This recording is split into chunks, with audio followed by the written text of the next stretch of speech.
Hey, Jeff here with Digital Trends. We are looking at a black version of the HTC One V. This is, we're out at the CTIA show. This is not, it's announced for the US, but it doesn't have any carrier partnerships yet. This is aiming for a much lower market.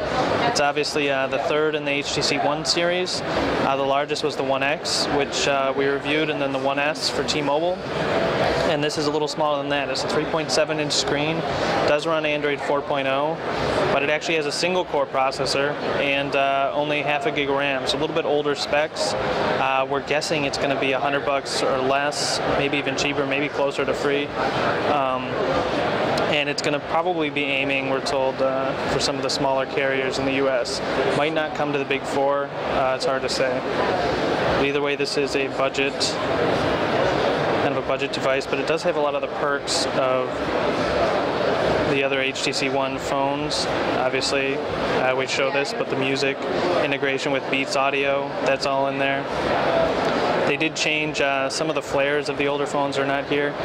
So in the bigger HTC One phones, there's a different look to this. This is the more the traditional stock Android multitasking screen. It's a little less fancy. And you can do all of that. And then I'll show you one last thing.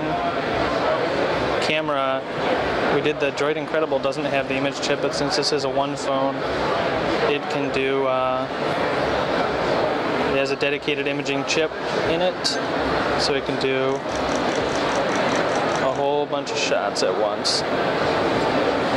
And if you give it a sec here, oop, I only took a couple, but it can, you can choose your best shot and all that. So overall, pretty nice phone, especially for a lower end device. As you can see, it has this little chin here. This is kind of a trademark of older phones by HTC, but it's actually kind of helpful. I wish more phones kind of had it. You can kind of just hold it there and do whatever you want with. No micro SD, but that's all right.